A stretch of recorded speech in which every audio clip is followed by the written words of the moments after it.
Hi everyone and welcome back. We have a lot to get through today, so let's just jump into it. Today we are doing a January wrap-up.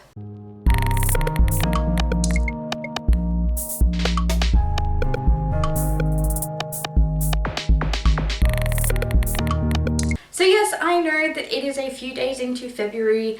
I am sorry. I'm still trying to wrap my head around this whole YouTube thing and doing things regularly. Okay, so in January I read 22 books, more or less.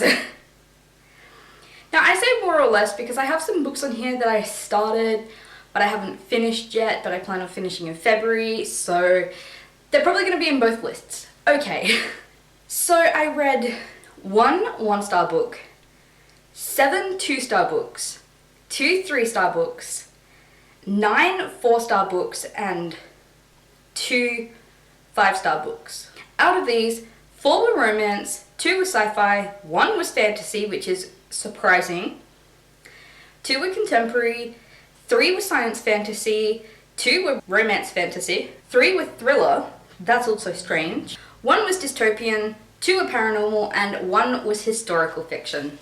1 was an ebook, 13 were hard copy, and 5 were audiobooks. So the first book that I read for this month was Lorna Doone. Now this is a children's illustrated edition that has little drawings like this. This is a romance book set in the 1700s or something. I don't really remember. I had a couple of issues with this book, mainly that it is designed for children and I wouldn't say that it has the best content for children. It has a drawing of a hanged man. There's a lot of murder in it, there is a lot of theft, and it's just not something I personally would recommend for children. The romance in this is also very much like Light as a Feather, where they basically just fell in love the second that they saw each other, and I don't like stuff like that. I need my build up. So basically this is the story of how Lorna Doone and John Ridd fall in love and how he eventually sweeps her away from her really toxic family and takes her into his family. I rated this a 2-star, and because I have so many complaints about it, I'm actually going to be removing it from my collection. Now the second book I read was actually an audiobook, so I'll put the cover here.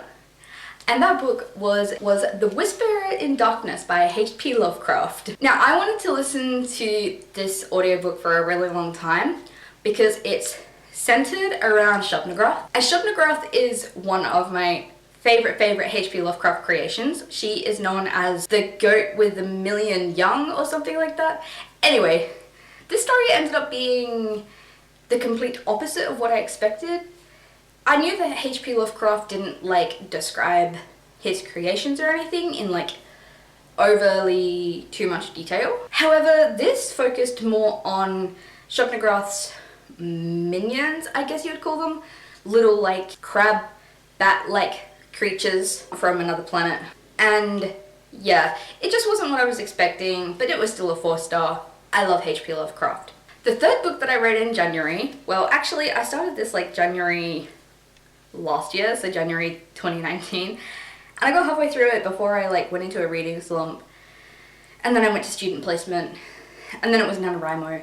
So after all that, I finally got back into it. I read the second half, and that is A Game of Thrones by George R.R. Martin. This isn't exactly thin, and I read it in probably 8 days total. I don't remember how long the first half took me, but the second half took me 4 days. For those of you who somehow don't know what this book and TV series is about, this country whose king has died and now everybody wants power. So Game of Thrones ended up being a 4-star. I love the world, I love the characters. Daenerys Targaryen is my queen, but it didn't have that delectable writing that I usually. The fourth book that I read this month is a book that I've had on my shelf since I was probably 9 years old, and a lot of the books on my shelf in the living room are actually like that. So one of my current goals is to read through my bookshelf and to weed any books that I don't enjoy. This means I'm reading books that I picked up when I was 9 years old, and some of them have been really surprising. One of those books is Panther by Martin Booth. So this is a story of 2 British children who go out on the moors and they find this black panther. They get stuck in the forest overnight and their parents are freaking out because that's what parents do. Yeah, I read this in a day and I thoroughly enjoyed it. It was a 4-star.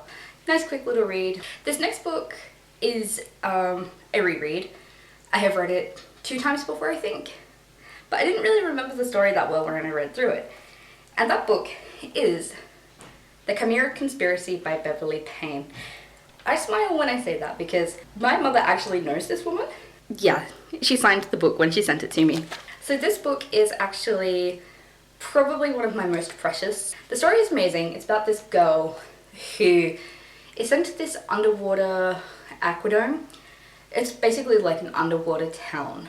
And when she's there, she finds out that she has a telepathic connection with these 2 boys who also live on the aquadome. And she finds out that she is actually a chimera, that she has dolphin DNA in her system. So she can like talk with dolphins and stuff. And basically there's like people trying to kill them, and I like this book a lot. It's another 4-star. Honestly, if I didn't know the author, it probably would have been a 3-star. But because I do know her, just like that personal connection just adds another star to it. The next book that I read is a 5-star because it is by Seanan McGuire. That is Down Among the Sticks and Bones. So this story focuses on Jack and Jill, who are the twins, and their story about going to the moors and their life there before Eleanor's school for wayward children. Again, this book is just beautifully written. Seanan McGuire knows what the hell she is doing, and I am living for it. I am so glad I was introduced to her. She quickly became one of my favorite authors of all time. The next book I read was The Watchmaker's Daughter by C.J. Archer. And this is about a woman whose father has passed away, and his clock and watch shop was sold to her fiance, who was not a nice person. And this man goes into the watch shop asking for this particular man to fix his watch. And everyone's like, why can't a normal watchmaker do it? And Mr. Glass says, no, it needs to be this particular person because the watch has magic in it and it needs to be repaired by the same watch magician. Now this series has all different kinds of magic in it. So far we have seen clock magic, medical magic, map magic. I think that's all from memory. And I have now read both of these books. The second one is The Mapmaker's Apprentice, which I'll get. So The Watchmaker's Daughter was a 3-star, and so was The Mapmaker's Apprentice. They were both alright. I love the characters and I love the story. It's just not delectably written like I like it. Honestly, I keep finding myself going back to this series. So I think I'm probably going to have to bump it up to a 4-star because I keep thinking about it and I keep enjoying it. While it's just background noise while I'm drawing or something, it is still background noise that I like. I wasn't rolling my eyes at it like I did Our Souls at Night, but it's also not like Down Among Sticks and Bones. Speaking of Our Souls at Night, that is now I rated this a 2-star because it is a romance. Now not every single romance is going to be a 2-star for me, it's just that these ones happen to be terrible romances. It's about these 2 7-year-olds whose partners have died and they take comfort in each other's company at night. They also go on like some outings and stuff, and the woman's grandson comes over and they go on some adventures with the grandson and the neighbor. And those adventures were like alright. They went camping once and there was a line in it that I really liked. But aside from that, it was kind of meh. The most enjoyable part was probably the tension between the woman and her son, who didn't agree with it because, oh my god, what are you guys doing? Everyone thought that they were sleeping together, but they were just sleeping together. Yeah. So yeah, this was a 2-star. It was, I didn't enjoy it that much. But I have found that when somebody asks me for a romance book, that I am recommending this because even though I didn't like it, I know there are going to be people out there who do like it. So if you're a romance reader, go read it. You might like it. The next book is another chunky boy, and that is Lisey's Story by Stephen King. That is so shiny. So this book is, again, about a widow. Wow, I had a theme going. And it's about this woman trying to process the grief over the death of her husband and all of the stuff that they went through together, and trying to process his childhood abuse while she is being stalked by a guy who wants to kill her so that he can get hold of her husband's manuscript. The husband had actually created this imaginary world that people could actually visit physically. Yeah, Lucy would go there sometimes for specific reasons. One time she had to go there to get her sister back. So this book was a reread. I read it once when I was about 16, but I didn't really have the maturity level to understand A, Stephen King's writing style, or B, the story itself. This book needs a trigger warning for childhood abuse, self-harm, suicidality. I think that's it. I hope I didn't miss anything. Yeah, so as you can see, lots of tabs. Really enjoyed it. It was a 4-star. Love it. This is also the only Stephen King book that I've ever read, and I'm changing that this year. I plan on reading Dreamcatcher and Gunslinger later this year. This book is where we start getting into the library books that I borrowed. I have a more comprehensive review of my library book haul that I will link here when it's up. So this book was called The Dog Runner. It is a dystopian book set in Australia. I thoroughly enjoyed it. I keep recommending it to people. It was a 4-star, rushing through it because I have done a more detailed review. So the next book that we're going to talk about is a book called Waterfall. Oh god. I should have DNF'd this book. I hated it. I hate saying that I hate books because I know that if the author ever sees my videos, they're gonna be kind of hurt. But this is just my opinion, so I'm sorry. However, I went into the Libby catalogue and I searched for science fiction books. This was listed under time travel fiction, so I was expecting something, I guess like Doctor Who or something. The characters went back in time once and forward in time once. They went back in time the first time to 1332 and forward to, I don't know, whatever year it was written.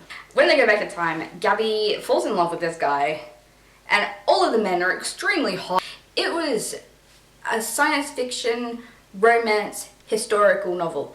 The one good thing I can say about this book is that the author got the historical part of it right. She did a lot of research around the history of 1332, and I liked that. I really did. However, the romance of it just threw everything off for me, and when they kissed, he tasted of wood smoke. They honestly have him taste like rotting teeth because I'm pretty sure they didn't have dentistry in 1332. Anyway, it was a 2-star, should have DNF'd it, but I really wanted to know how they got back to the present time. And really, I probably should have just skipped forward to that point, and I didn't, and I have regrets. I wasted 10 hours on that audiobook. Light as a Feather was another library book. It was a paranormal fiction about this girl who was predicting people's deaths and then they were coming true. Again, it's in my library book haul video. Don't really feel like talking about it all over again. That says a lot about how I felt about this book. At the same time, I was reading an ebook called Himself. Should have DNF'd this one as well, honestly. I had a period in January where all of the books I was reading were just really mediocre. I was not happy. So Himself is about this guy whose mother is murdered when he was a baby, and he's sent off to live in Dublin, I think. And he goes back to his hometown when he's like 25 or something. Oh, and he as well is extremely hot. It's set in the 1980s, I don't know. So he's going through and he's like interrogating the entire town, trying to find out who killed his mother. And then he finds out who killed his mother. And then the end of the story, yes, spoiler, sorry. It turns out that this guy didn't actually kill his mother, and I am so confused. Like, it was like a 3-star throughout the rest of the book, and then the ending happened and I was just like, what? So it lost a star. It ended up being a 2-star because don't do that. Don't confuse your readers. Don't completely change the end of your story and say, hey, the murderer was not actually the murderer. Screw it. The next one was All the Birds in the Sky by Charlie Jane Anders. The author is a trans woman, so I really wanted to love this. It was another library book haul. Go check that out. These are all done in more detail. I'm sorry I don't really sound excited about these. It picks up in a minute, I promise. Yeah, so this was supposed to be science fantasy. It wasn't science fantasy in like either aspect really. It was a 2-star. Ironically, in my notes I said I would read it again. Maybe I would enjoy it more second time round, I don't know. One of the other library books that I borrowed was Broken Homes by Ben Aronovich. This was a 1-star. This was a DNF. It was about this guy who's in the police force who has... I hated the narrative. Really, I don't have much to say about most of these because they suck. Okay, now we have a good book. I have read this book probably 3 or 4 times now. I love it. That is Once by Morris Gleitzman. So this series is about a Polish boy during World War II who is trying to survive. This book is about him getting out of his orphanage and trying to find his parents in the city. Unfortunately, he gets put on a train to Auschwitz, which he then escapes. This is probably one of my favourite World War II books. I've read quite a few. And yeah, Morris Gleitzman is just a really great writer. He's funny, he's quirky, he's honest. He did a lot of research for this series actually. The whole series is a 4-star. I think Morris Gleitzman overall is just a 4-star. I love him. The next book is another 5-star because there's another Seanan McGuire. And that one is Come Tumbling Down. This is another book in the Way with Children series.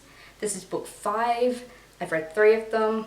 This book is about Jack, Cade, Sumi, Cora, and somebody else going into the moors and trying to kill Jill for reasons. So again, this book is just beautifully written. I love the setting of the moors.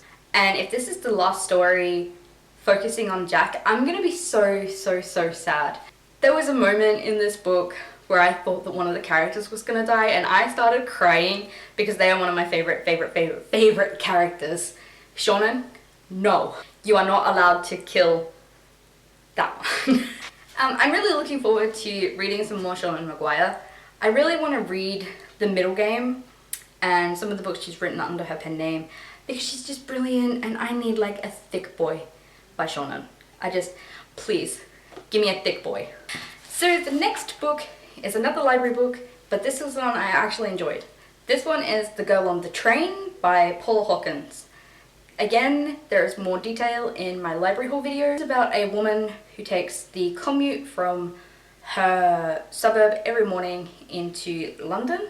She sees this couple on their balcony and she creates like this whole life around them. But then she sees this woman making out with a guy who is not her husband, and then she goes missing. Rachel decides to go to the husband and tell him about the affair, and then she finds out that she is a lot more involved in everything than she realizes. This book was a 4-star. I thoroughly enjoyed it. I would actually probably buy this book. I enjoyed it that much. And I'm saying something because it was a thriller and I don't normally read thrillers. The next book was another 2-star and that is A Dog's Purpose by Bruce W. Cameron or W. Bruce Cameron. This book is told from the perspective of a dog, which I like the concept of, just the narrative didn't do it for me. There was a lot of telling instead of showing. I really wanted to like this book because I know a lot of people do and it's a great concept. However, I think I'm going to enjoy the movie more. So when I had finished Himself, I started on the ebook for White Teeth by Zadie Smith. I ended up not being able to finish the ebook because I just don't really read ebooks and it is a thick book. The audiobook is 20 hours. I downloaded the audiobook afterwards trying to get into that instead. Couldn't. So now I've ordered it into the library for February. I don't have a rating for it yet. I think it's probably hopefully going to be a 4-star. There is a lot of cultural representation. So instantly, like the first chapter has a lot of Islamic people in it. The second chapter revolves around a woman of color and her family. And I just love seeing different cultures and different lifestyles. The next book is The Mapmaker's Apprentice. I mentioned this briefly with The Watchmaker's Daughter, except this book was about a map-making apprentice who goes missing. He made magical maps. And it's all about India and Matt trying to find this apprentice while denying all their romantic feelings. Now, I actually don't mind the romance in this one, surprisingly. Because, like, there is a lot of tension and a lot of build-up, and it's set in Victorian London, which I love things set in Victorian London. It ended up being a 3-star. Again, I'll probably bump the series up to a 4-star in total. So the last book that I read in January was another one that I picked up when I was like 9 years old. So it's been sitting on my shelf for a long time.